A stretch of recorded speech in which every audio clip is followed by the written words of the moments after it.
Good evening. I'm Jeff Bennett. And I'm Amna Nawaz. On the NewsHour tonight, Floridians brace for impact as Hurricane Helene takes aim at the state's Big Bend region.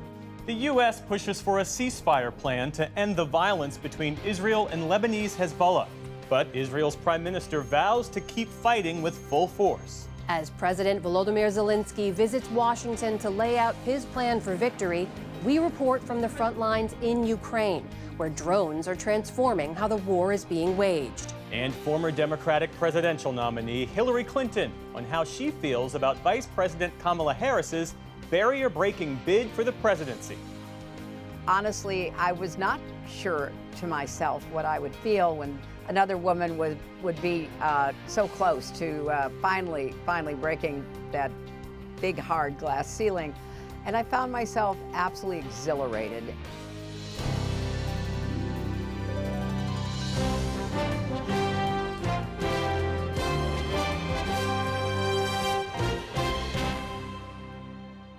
Major funding for the PBS NewsHour has been provided by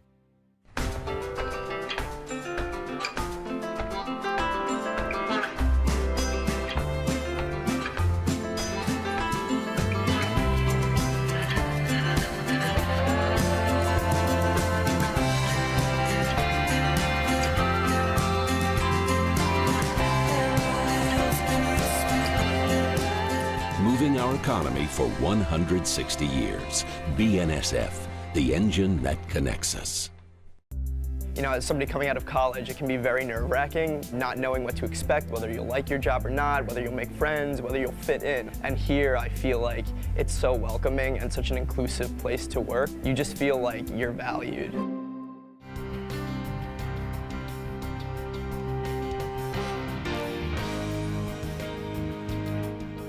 Carnegie Corporation of New York, working to reduce political polarization through philanthropic support for education, democracy, and peace. More information at carnegie.org. And with the ongoing support of these individuals and institutions.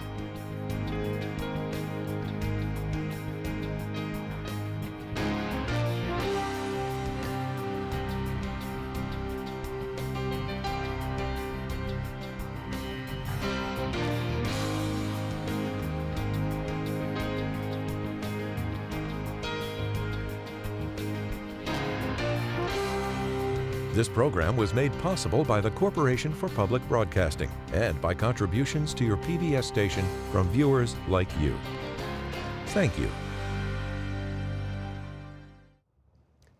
Welcome to the NewsHour. Tonight, Florida is bracing for a direct hit from Hurricane Helene, a powerful storm that strengthened to a Category 3 with winds up to 120 miles an hour. Helene is expected to make landfall tonight in just a matter of hours, but many across Florida have been feeling its effects all day and preparing for the worst. As early as this morning, the outer bands of Helene were already lashing the state of Florida, from Tampa to the Keys, with high winds and swamping streets with heavy rain. Florida Governor Ron DeSantis today stressed that the effects of the massive 400-mile storm will be felt far and wide. Just because you're outside the cone, and I think a lot of those parts on the west coast of Florida are probably outside the cone, that does not mean that you're not going to see significant impacts.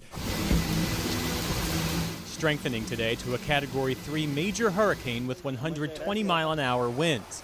Helene could even reach Category 4 strength by the time it makes landfall on Florida's northern Gulf Coast in just a matter of hours. The director of FEMA speaking at the White House today with this plea for people in the storm's path. Take the storm seriously. People in Hurricane Helene's path, you need to listen to your local officials. If they tell you to evacuate, please do so. More than 40 million people in Florida, Georgia, and South Carolina are under hurricane and tropical storm warnings. Mandatory evacuations have been ordered for at least 20 Florida counties. An army of thousands of utility workers have been staged across the state, ready to restore power. Tallahassee Mayor John Daley, whose city is in Helene's projected path, gave a dire warning. If our community remains central in Helene's path as forecasted, we will see unprecedented damage like nothing we have ever experienced before as a community.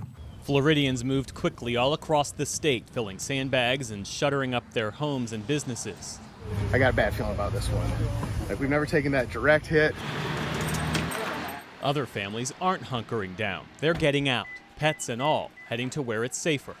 Some of them in Florida's Big Bend are still reeling from Hurricane Idalia that struck the area just last year. They're saying this one's going to be worse than that one. So, we're looking at, there's probably not going to be much left.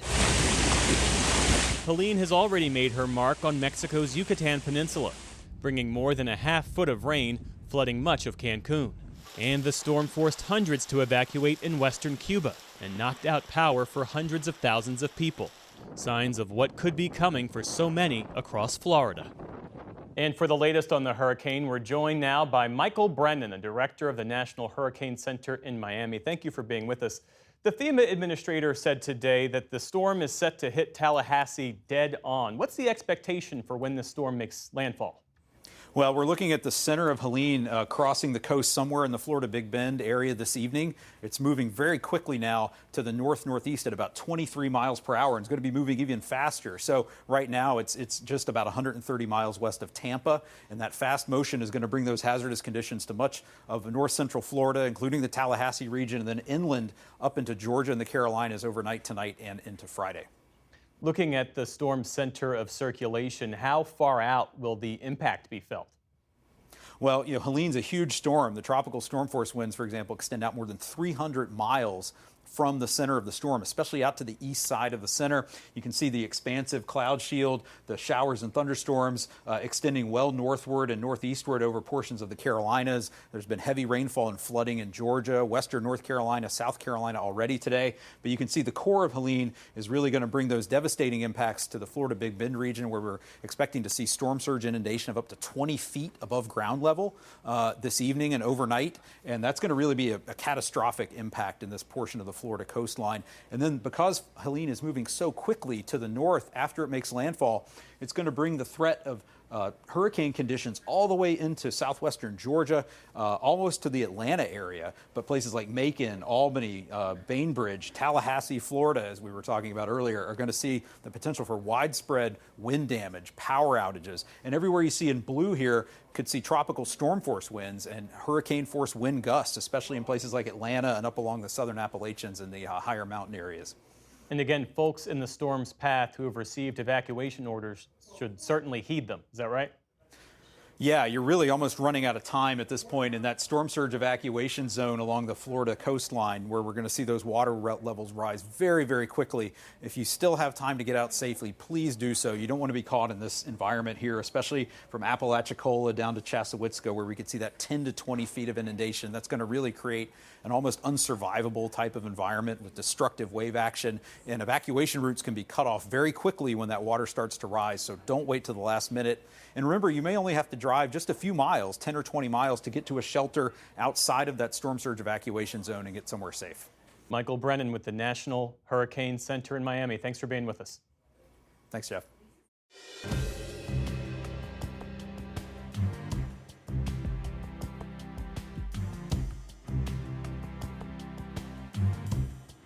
We start the day's other headlines with a look at gun violence in America.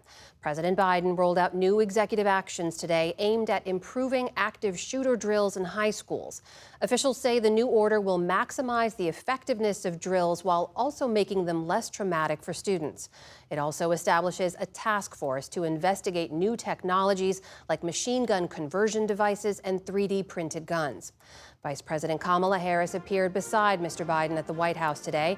Before signing the executive order, Biden criticized statements made by former President Trump and Trump's running mate. If you want to talk about reducing crime and violence in America, you need to talk about guns in America. I'm going to be very blunt. Secretary Vance of Ohio has called these shootings facts of life.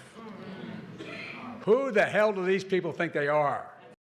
An Associated Press tally says that as of yesterday, there have been at least 31 mass killings so far this year, the vast majority of them involving guns.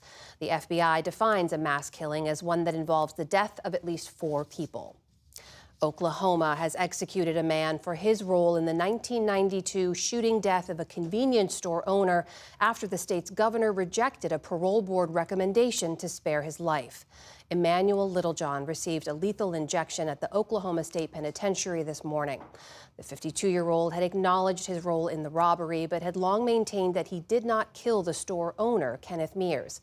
Littlejohn's death comes just days after Missouri executed 55-year-old Marcellus Williams, despite prosecutors and the victim's family asking that he be spared.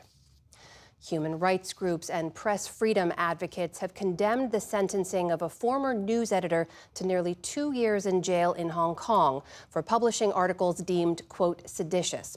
It's the first time a journalist has been convicted under a colonial-era law since the former British colony was handed back to China in 1997. Chung Poi-kyun ran Stand News before it was shut 3 years ago. A second editor, Patrick Lam, was also sentenced but was allowed to go free on health grounds. After the ruling, a former colleague of the two criticized the decision. Chung Poi-kyun's create a very good platform that all our staff, including me, have a high degree of the freedom of press, and I feel very sorry that both him and Patrick have to bear our privilege, and they have to pay for their freedom. The Stand News case was widely seen as a barometer for the state of press freedom in Hong Kong, a city once known as a rare bright spot for free press in the region. Voting machine maker Smartmatic has reached a settlement in its defamation case against conservative broadcaster Newsmax. The deal came as jury selection began for a trial in Delaware. Smartmatic had argued that Newsmax hosts and guests made false and defamatory claims that the company played a role in stealing the election from Donald Trump. Newsmax said it was simply reporting on allegations being made by Trump and his allies. The terms of the deal have not been disclosed. That comes after Fox News agreed to pay $787 million last year to settle a similar defamation case brought by Dominion Voting Systems. The Postmaster General says the U.S. Postal Service is ready to successfully deliver all 2024 election ballots on time. It comes after a group of election officials raised concerns earlier this month about the service's readiness for ramped-up operations. At a Senate subcommittee hearing today, Louis DeJoy said that nearly 99.9% of ballots were delivered within 7 days during the 2020 election. He said the service is even better prepared this time around.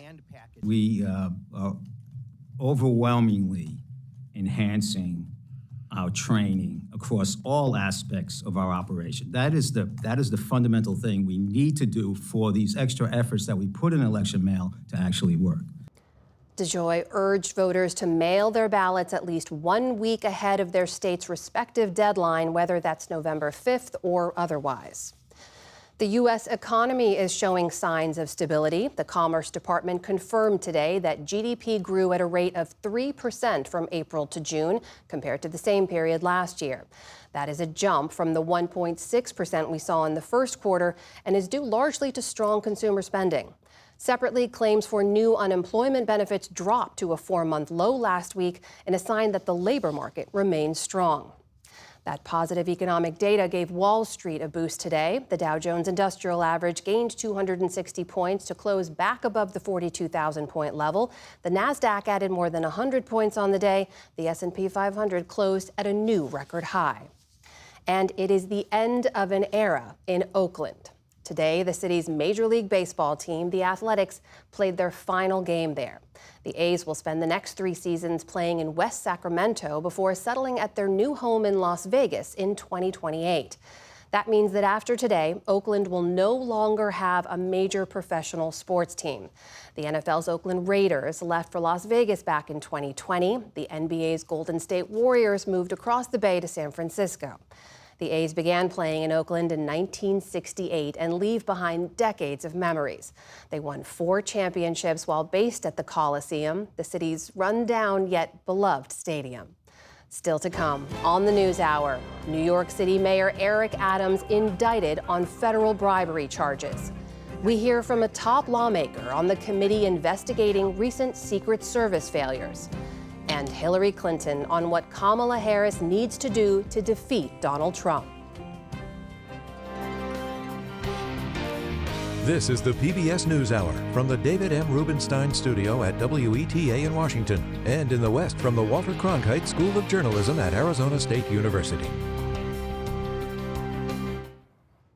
Today, Israeli Prime Minister Benjamin Netanyahu vowed to keep attacking Iran-backed Lebanese Hezbollah with, quote, full force, hours after the U.S., France, and Middle Eastern allies called on both sides to accept a 3-week ceasefire proposal. Nick Schifrin's been following all this and joins us now. So, Nick, what do we know about the proposal, and how has Netanyahu responded? The proposal is for a 21-day ceasefire between Israel and Lebanese Hezbollah, what a senior administration official last night called a, quote, breakthrough. But, as you said, Netanyahu landed in New York this afternoon and said the military campaign would continue. My policy, our policy is clear. We are continuing to hit Hezbollah with full force, and we will not stop until we achieve all of our goals. First and foremost, returning the residents of the North safely to their homes.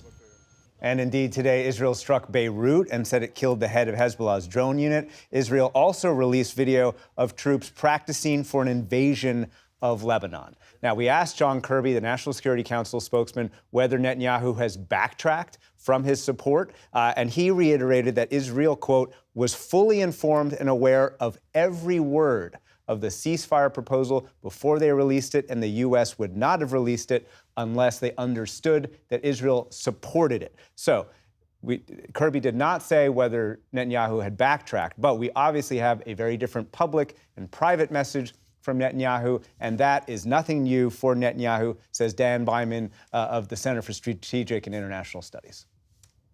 Netanyahu has a history of trying to play both sides on this, where he will at times appear to make concessions to U.S. officials, but then backtrack in the face of domestic politics. Some of what the U.S. is looking for was relatively vague. Would people agree in principle to X? But it requires both sides to make concessions, and Netanyahu may be reluctant to publicly agree to anything until he knows significant Hezbollah concessions are in the bag. And Namna, it's just not clear whether Hezbollah is willing to make the concession the U.S. is demanding, the U.S. and Israel moving back from the Israeli border. Nick, what should we understand about Netanyahu's position here? What kind of pressures is he under? Intense pressures both from the politicians and the public. After this hit the Israeli media overnight, members of Netanyahu's right-wing coalition said that they would bring down the government if he agreed to this ceasefire. But we also heard politicians from the left also say that they opposed it. We've also heard from residents who have been displaced from northern Israel since October the 8th when Hezbollah opened fire, and they said that Netanyahu wasn't doing enough, and they are actually, or some of them, many of them are actually in favor of some kind of invasion. So this tough talk from Netanyahu is popular, even if at the same time Netanyahu is very vulnerable, says Natan Sachs of the Brookings Institution. Netanyahu right now, although he sounds very robust, is a very weak leader. He's very weak vis-a-vis his own coalition. He's also very weak with regard to his own public. There's a very large part of the public that does not believe Netanyahu and is concerned, even when it supports this campaign in the north, is always concerned that Netanyahu has ulterior motives. And so all eyes are on Netanyahu tomorrow when he'll speak to the UN General Assembly. What about on the other side of this potential ceasefire proposal? What kind of pressures are the Hezbollah leaders under? Israel embarrassed the group with its pager attacks and has decimated its military leadership. So Hezbollah feels like it has to respond in order, in part, to try and avoid some kind of invasion by Israeli forces. But it's also under pressure from Lebanese to avoid a war that would destroy much of this, the southern part of the country. That is a war that Iran also wants Hezbollah to avoid, says Faraz Maqsad of the Middle East Institute. On one hand, it feels there is a need to escalate, if only to establish or reestablish deterrence vis-a-vis Israel. However, it also has to take into consideration the fact that Iran right now, its primary sponsor and backer, is not itching to broaden this war. Iran very much sees Hezbollah as a first line of defense should Israel decide to strike at its nuclear facilities, its nuclear program. U.S. officials know that every day that passes, there could be an incident that could lead either side to escalate. And so that's why tonight they are continuing to press for this 21-day ceasefire, regardless of what Netanyahu said in public today. Nick Schifrin, thank you as always for your reporting. Thank you.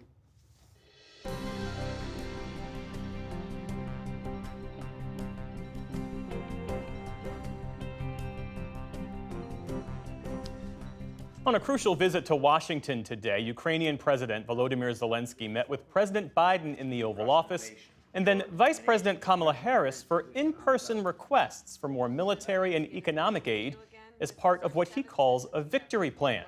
President Biden announced $8 billion in military aid to Ukraine, much of which is for already authorized weapons. But certain key features of the new aid include another Patriot missile defense battery, precision-guided glide bombs with a range of 81 miles, more F-16 pilot training, and American investment to help Ukraine's defense industry. What did not come out of today's meeting? U.S. permission to fire American weapons deep inside Russia. Today we have a new strong support package, as you said, and we have common view on the things that need to be done. We have to keep pressure on Russia to stop the war and to make truly lasting and just peace. There are some in my country who would instead force Ukraine to give up large parts of its sovereign territory, who would demand that Ukraine accept neutrality and would require Ukraine to forego security relationships with other nations. These proposals are the same of those of Putin. Zelensky will meet with former President Trump tomorrow. But far from the political grappling here, there's a battle for air superiority that's crucial along the front lines in eastern Ukraine. Russian glide bombs launched from aircraft lay waste to Ukrainian positions and to the towns nearby. And a harrowing game of cat and mouse is being played with kamikaze drones. Up close, personal, and terrifying. The drones are mostly consumer drones with deadly explosive accessories. They create havoc and instill terror among the forces along the front lines. Special correspondent Jack Hewson traveled recently to Touretsk to witness this deadly face-off, and a warning: images in this report may disturb some viewers. We're following a drone unit into the town of Touretsk, 1.2 miles from the Russian line. You can hear a lot of outgoing fire from this position. Nothing incoming yet, but you can tell from just the uptick in noise of how close we are to the hard front. Drones have made the front so lethal that we must move by night. Even then, some have thermal cameras that see in the dark. Suddenly we hear a noise that soldiers have come to fear. For a moment we freeze. But we're lucky. These are the Ukrainian team's drones returning home, and we move safely below ground. First-person view drones, or FPVs, now stalk infantry, not just high-value targets. The way war is waged has been transformed. There are so many FPVs in the sky that individual soldiers are now hunted, like these Russian infantrymen caught in open ground. A dystopian video game with real-world kills. At dawn, the unit emerges into the light. We've been taped up green to indicate we're not Russian soldiers.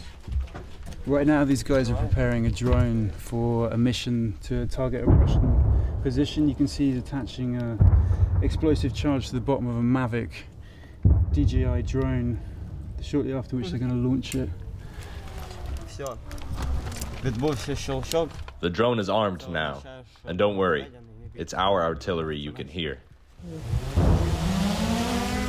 This team alone claims to fly more than 50 of these sorties every day. The pilot, callsign Borzi, shows us a clip of his team killing Russian infantry dropping explosives wrapped with shrapnel. Modern warfare, as detached and remote as it is brutal. When you're dropping these on Russians, what do you think? I'm thinking about how to help my friends, the infantrymen. I'm defending what's mine, my territory, so I don't feel anything at all. Ukraine's drone teams punch above their weight, But they can't compete with conventional Russian air power, particularly glide bombs. Carrying up to 1.2 tons of explosives and launched from far behind the Russian line, they glide onto their targets, devastating Ukraine's defensive positions and obliterating frontline towns. У росіян на тепер дуже велика перевага у повітрі. The Russians currently have an advantage in the air. They completely destroy the area they want to take over with guided air bombs. We cannot stand against the amount of air power directed at us. We just physically cannot do it. It's time to go. In Toretsk, it's safer to not stay in one place for too long. The drone team move to a new basement every few days. Okay, we've got to run for the car. We have to be quick. In broad daylight and with clear skies, we're visible and exposed. Once a town of 30,000, now a ruin. Look at the destruction. There's not a lot left of the city. We're leaving at serious pace because we're still within range of potentially being hit by Russian FPV drones. This vehicle's got jammers, but we're taking no chances. Jammers scramble drone broadcast frequencies, but they change daily. You can still be hit. It's a nerve-shredding gauntlet that soldiers run daily. At a stabilization point 12 miles away, the new arrivals bear the wounds of an army stretched to its limit. Flesh ripped, punctured and torn, Russia's superior numbers, ammunition and air power are taking a withering toll on Ukraine's troops. Дайте мені сюди спирту якогось. Every day there are more, says Dennis, a medical group commander with the 5th Assault Brigade. Здебільшого поранення шрапнель. Тобто здебільшого осколки. Most of the wounds are from shrapnel. This is the largest percentage among all injuries. The percentage of bullet wounds is less now because there are fewer such assaults now. And we attack the Russians more with drones than with bullets. The endless trauma is exhausting, and polls show more Ukrainians are starting to consider the possibility of negotiating peace. But despite all this spilt blood, the majority still want no concessions. They want to fight on. Dennis has no time for those with war fatigue. Here you can be angry and tired to the bone. You can be exhausted, you can be aggressive. You can hate everything, but not fatigued. You see, when it's a matter of survival, you have no right to allow yourself to get fatigued. We can only allow ourselves that feeling when we're at home and in peace. Outmanned and outgunned, Toretsk may soon fall, like several other key Donbass towns. But for now, Ukraine battles on, seemingly through bloody-minded determination alone. For the PBS NewsHour, I'm Jack Hewson in Toretsk, Ukraine.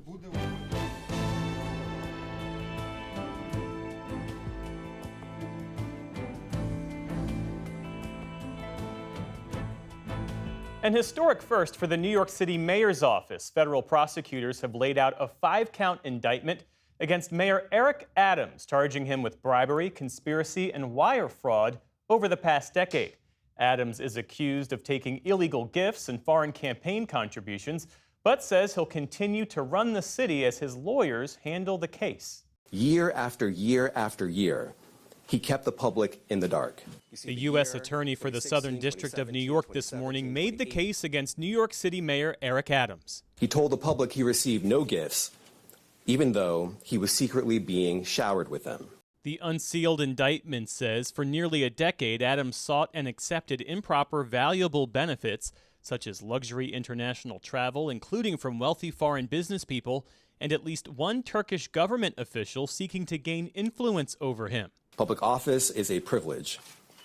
We allege that Mayor Adams abused that privilege and broke the law. The prosecutor said Adams received more than $100,000 worth of illegal gifts and that the illegal activity started well before he was elected mayor.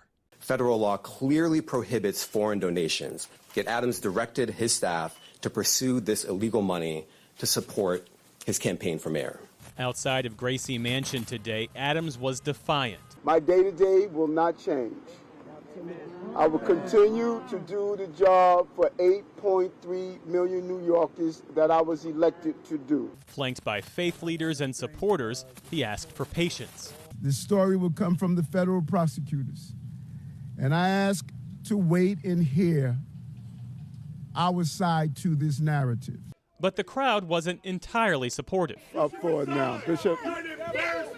Adams has faced growing public pressure to step down. New York Congresswoman Alexandria Ocasio-Cortez became the highest profile official to call for his resignation with a social media post Wednesday afternoon. Early this morning, federal agents searched the mayor's residence and seized his phone. New York Governor Kathy Hochul says she's monitoring the situation. Hochul does have the power to remove Adams from office. The Adams administration has seen a swirl of investigations, subpoenas, and resignations in the past year. The police chief, head of the city's school system, and the mayor's legal counsel have all left. Last November, FBI agents searched the home of one of Adams' fundraisers. Adams himself had his cell phone and iPad seized at that time before being subpoenaed this past summer. As the headlines hit newsstands across the city, New Yorkers took it in stride. It's a lot of cronyism. I really do hope that the city gets better and we identify a proper, suitable, and a well-fit candidate to run for our mayorship. And we're joined now by WNYC reporter Bridget Bergen. She's been following this story very closely. Bridget, it's great to have you here. So federal prosecutors allege that over nearly a decade, dating back to when Eric Adams served as Brooklyn Borough president, that he accepted improper gifts. To what end, allegedly? As it's laid out in the indictment, it's really kind of astounding. We're talking about plane tickets, opulent hotel rooms, food, high-end meals, and in exchange, he was receiving illegal foreign campaign contributions and then trying to mask that he had both received the gifts and the contributions by using a straw donor scheme, so funneling that money through people who were not actually donating it. In addition to that, he was trading favors once he was in office, allowing some of these people who were seeking influence to then ask for favors from the government. In particular, there was one Turkish official who had, showered the mayor with gifts, but then made very clear that he was looking for help, specifically regarding a high-rise building, a Turkish consulate, a 36-story building that was having some issue with its fire inspection system. They needed to expedite that. They wanted to be able to open the building in time for the visit from the Turkish president. And the mayor both understood it and then did help expedite it, according to the indictment. Also, according to the indictment, he's accused of exploiting New York City's unusually generous public matching funds program. Tell us more about that. Well, the Campaign Finance Board offers a very generous matching program. Candidates are eligible for an 8-to-1 match for the first $250 of a campaign contribution from someone who is a resident of the city of New York.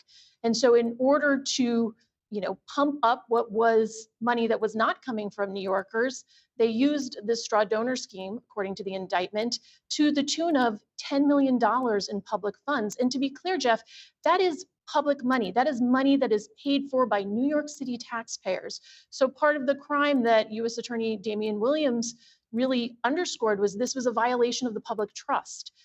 This is a program that is intended to help people who might not otherwise be able to participate or seek public office to have a foothold. It's not intended to be exploited to the benefit of someone like the way the mayor had done so. And leading up to this, the city's first deputy mayor, the school's chancellor, the deputy mayor for public safety, the police commissioner all had their homes searched or cell phones seized. What's the connection between all of that and the indictment that was unsealed today?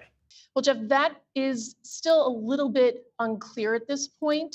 As you said, it's been a wild September in New York City politics, and particularly surrounding people who are involved with the Adams administration. Just since the first week of September, those investigations have kicked off. And this is after really about a year of investigations into the administration. A lot of things just seem to kick into a higher gear this month. At this point, it's not totally clear what connection those investigations have to this specific indictment. But one of the points that the U.S. Attorney made very clear is this investigation is not over. There is an ongoing investigation, and so there may be more charges, there may be more individuals, and there may be more to the story that we learn in the days ahead. Meantime, the mayor is saying he won't step down. He says he's going to stay in office and fight for the people of New York. Based on your reporting, can he really do that with this indictment hanging over his head? The mayor has said that he's not going anywhere. He was elected by New Yorkers. He plans to serve New Yorkers.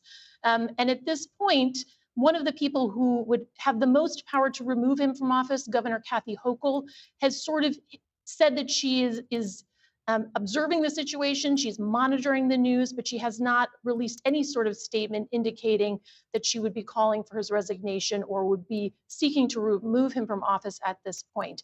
But remember, this is a mayor who is up for re-election next year. There are already several primary challengers who have announced their campaign or are preparing to announce their campaign. This is certainly fodder for all of them to talk about how the city needs to go in a different direction. And this is a time when normally the mayor would be focusing on that re-election while continuing to try to run the city. And now that you add to that fighting a criminal indictment, he's got a lot on his plate. It will be a lot to juggle. And I think that's why we're hearing so many more people call for his resignation. Bridget Bergen of WNYC, thanks so much for sharing your reporting and insights with us. Thanks, Jeff.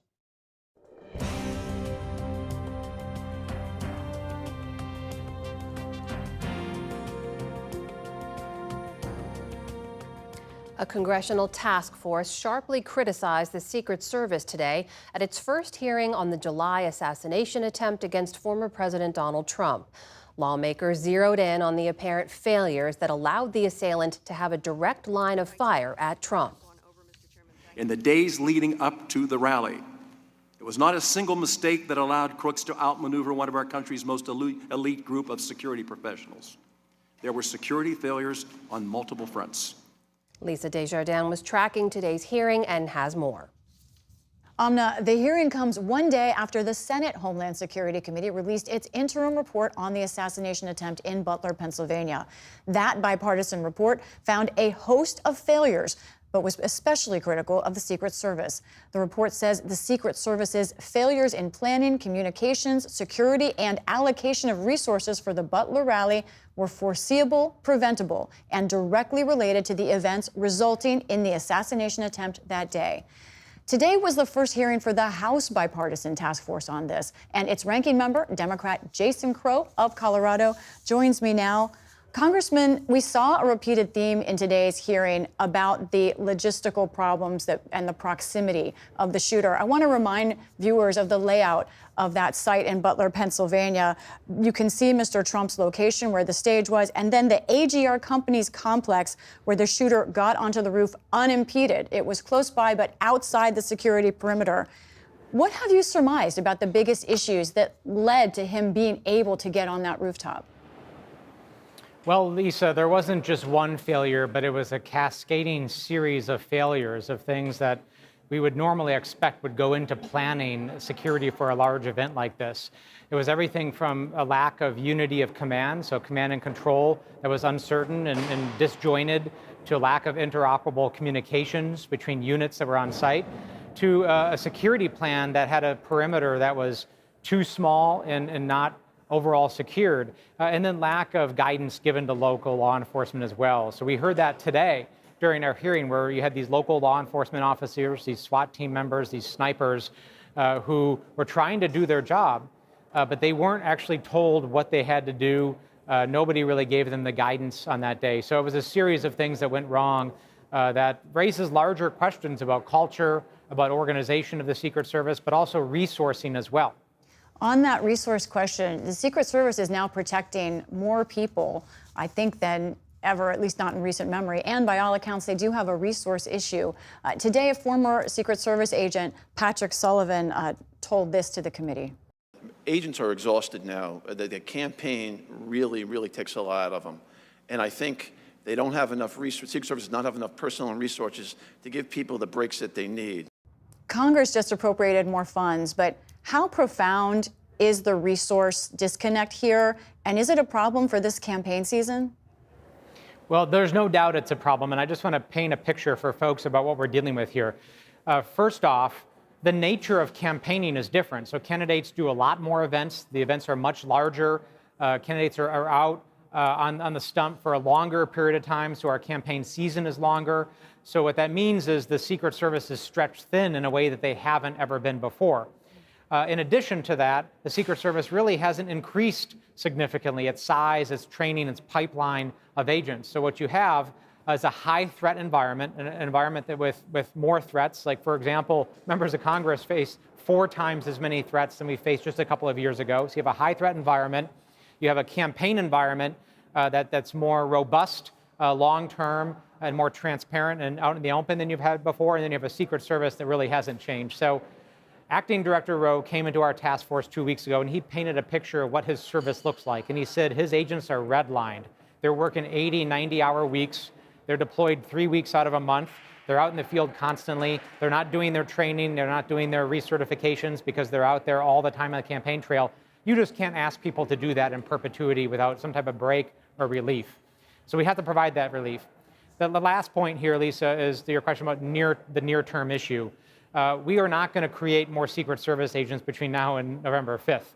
It takes 6 to 7 years to actually create a personal security detail level agent. But what we have to do is we have to resource the ability of DOD and other federal agencies to cover down and to surge resources to assist the Secret Service. You've paid a lot of attention to political rhetoric. You were there on January 6th, coaching your members around you to potentially defend themselves. Where do you think we are? How worried are you about this next month before the election?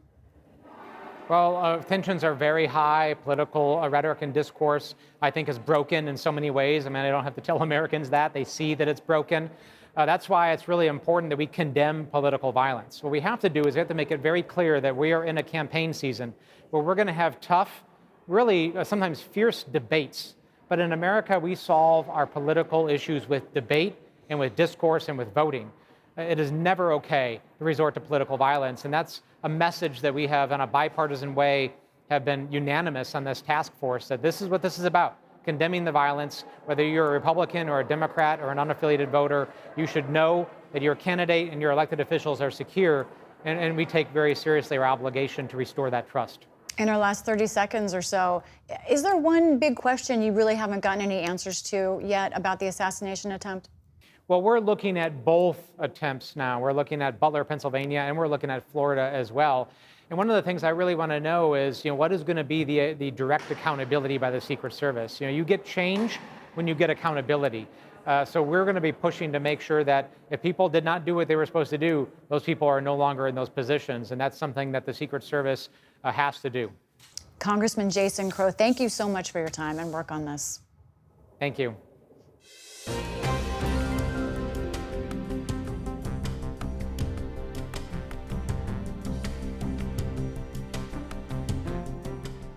Former Secretary of State, Senator, First Lady, and presidential nominee, Hillary Clinton's career in politics and public service spans more than 50 years.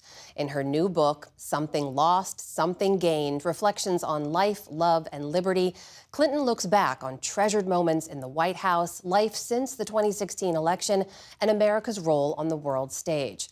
She joins me now. Secretary Clinton, thank you for joining us. It's good to see you. It's great to be with you, too, Amna.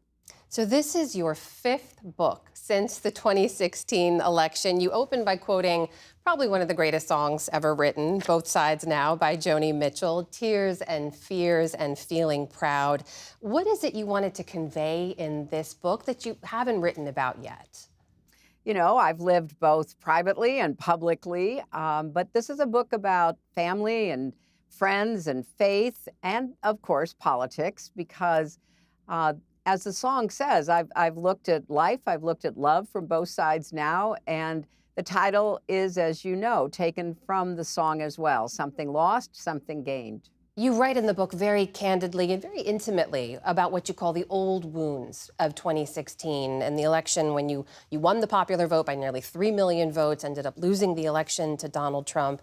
And I wonder this summer especially, as Democrats were weighing what to do with their ticket, did any part of you think, I could get back into this, I could do this? Well, I thought I could do it, but I was not going to get back into it. I was very impressed by President Biden's literally selfless, patriotic decision to withdraw. And once he endorsed the vice president, my husband and I quickly did as well. I am incredibly excited about Kamala Harris as our next president. I think her campaign has been flawless. She has not only introduced herself to the country again in a way that really connects with people, but she's been drawing a sharp contrast between her and her opponents. So I wrote an audio epilogue because, of course, the book was done before all of this happened that I recorded. And I said, honestly, I was not sure to myself what I would feel when another woman would be so close to finally breaking that big, hard glass ceiling. And I found myself absolutely exhilarated. And so I'm doing everything I can to help get her elected. So what do you think? Is America ready to elect a woman president today in 2024 in a way that it seems they weren't back in 2016? I think we've learned a lot in the last 8 years. And I think many people, upon reflection about 2016, understood that we had to break through the double standard as well as the glass ceiling. And from what I'm seeing around the country, the people I'm talking to, meeting with on behalf of the campaign, there's an enthusiasm and an urgency, because it's not only about electing someone who I think would be a terrific president on the merits, but stopping someone who could literally undermine our democracy for decades to come. So there's a really strong positive case to get behind Kamala, to be part of electing our first woman president. Remember, she is our first woman vice president. I mean, think of all the things that were accomplished by the Biden-Harris administration that we sometimes, just take for granted. And we have to stop what is a very dangerous alternative. So I think people are ready, and I hope everyone turns out and demonstrates that by voting for Harris and Walz. Can I ask you about some of those challenges she is facing, though, just to get your take? Because Vice President Harris has seen a little bit of softening of support among young men of color in particular, young Black and Latino men. There was one recent poll that found 1 in 4 Black men under 50 said that they planned to vote for Donald Trump. Another poll found 40% of Latino men said they would vote for him. What to you explains those numbers?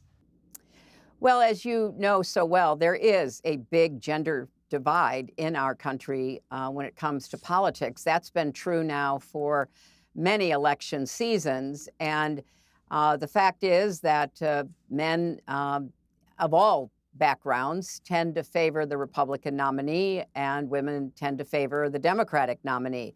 But I also have seen many polls talking about the overwhelming support she has among young men, younger than that, young men younger than 30, who are enthusiastic as well about her candidacy. But I think it's also important to help draw the contrast, because this is a competition between two people with very, very different ideas about our future. And I still think we have some work to do to make sure that voters, men, women, everyone, know what the stakes are. I think they've got to understand that one choice will give us options for our future, and one choice literally could end our democracy. And I don't say that in any way of satisfaction, and I don't even think I'm exaggerating. Just listen to what he has said. And you do write about that in detail in your book as well, your concerns for our country, for our democracy, for the world, if Donald Trump were to win again. But what if he loses? What are your concerns there? Do you worry that there could be another event like January 6th? No, because he's not in the White House. There is no doubt that he, in many ways, instigated what happened on January 6th. He and his government was reluctant to intervene to protect the people in the Capitol, including members of Congress in the House and Senate. He stood by and watched on television as law enforcement members, the Capitol Police, and others were beaten. Thankfully, we have Joe Biden in the White House. Thankfully, I believe that what we saw on January 6th cannot be happening again. There may be other sorts of disturbances. There will be lots of challenges made to the outcomes of the votes in various states because Trump and his enablers want to seize power, whether they win it legitimately or not. But this time around, he's not in the White House. So I think we don't have to fear a repeat of what we saw, but we have to be ready for whatever other shenanigans they pull to try to prevent the counting of the ballots. Whoever wins the election is going to inherit a world that seems to many people like it's on fire. And you write about teaching students at Columbia University as students were processing both the horrific attacks on October 7th in Israel and also then the brutal Israeli response that followed into Gaza. And as we're speaking now, that conflict in the Middle East only seems to grow and escalate. I wonder how you're looking at that. With the Israeli airstrikes in Lebanon now, targeting Hezbollah, does that make it harder to reach a ceasefire in Gaza? It does make it harder, and that's why I'm encouraged that other nations are joining with the United States to push hard for the end of the conflict, both between Israel and Hamas and now Israel and Hezbollah. This is a very dangerous situation that could tragically get out of control, spark a broader regional conflict. I think that everyone who has any influence with any of the parties, and that's not just Israel, Hamas, and Hezbollah, it's also Iran, which is the patron for both, its neighbors in the region. Everyone needs to exert the maximum diplomatic pressure to see if we can get ceasefires in both conflicts and try to turn our attention to rebuilding Gaza, creating security there for the people, securing Israel's borders so that they don't live in fear of another October 7th. There's a lot of hard work to be done, but it can't start until the war stops. You know, Secretary Clinton, you write in the book about how you are reflecting differently at this chapter of your life on the decades of service and work behind you. And I see you wearing that necklace now with your grandchildren's names around your neck, reflecting part of this new chapter as well. And I wanted to ask you about a moment from this summer at the Democratic National Convention when you took the stage, because there was this sense in the arena of, first of all, just a thunderous standing ovation and a real sense of gratitude from the women I spoke to there, many of whom were crying as you came out to see them there. There was a sense that, if not for you, that there would be no candidate Harris today. I just wonder how you reflected on that moment, what it meant to you, and how you look at what's next. I was literally looking at faces of people who had supported me, who had stood with me, who were there for me, and I was so emotional in making the connection with them. I had to practice that speech, I think, 7 times because I got really emotional whenever I delivered it in preparation for walking out there. But I felt so strongly, Amna, that this was a moment that needed to unite as many Americans as possible in these divided times, to lift people's sights, to think about what's possible, to try to get everyone who has a daughter or a granddaughter or a sister, a mother, an aunt, to think about the unfinished business of the 21st century. And I dedicated my book to my grandchildren with the hope that they and their generation will inherit that better world that I am so determined to try to help bring into being. The book is Something Lost, Something Gained, Reflections on Life, Love, and Liberty. The author is Secretary Hillary Rodham Clinton. Secretary Clinton, always a pleasure. Thank you so much for your time. Thank you so much. I really always enjoy talking to you.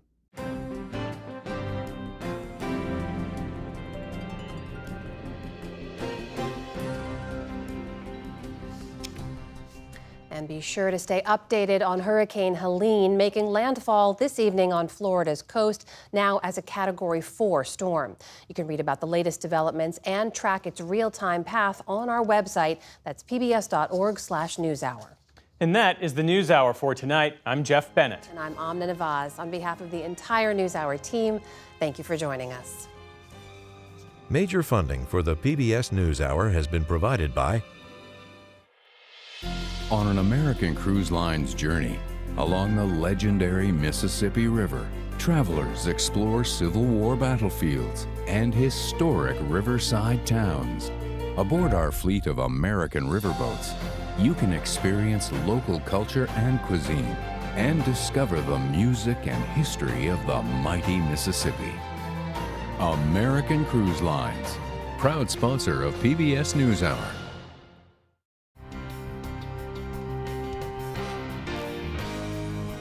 The ongoing support of these individuals and institutions. And friends of the NewsHour, including Leonard and Norma Chlorfine and the Judy and Peter Bloom Kovler Foundation. A law partner rediscovers her grandmother's artistry and creates a trust to keep the craft alive. A Raymond James financial advisor gets to know you, your passions, and the way you enrich your community. Life well planned. The Ford Foundation, working with visionaries on the front lines of social change worldwide. And with the ongoing support of these institutions.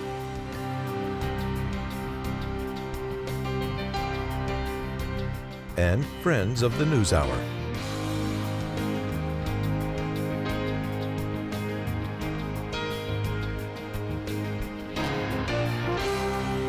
This program was made possible by the Corporation for Public Broadcasting and by contributions to your PBS station from viewers like you.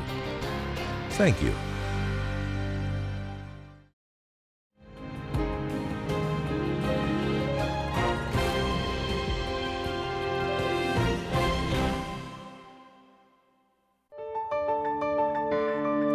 You're watching PBS.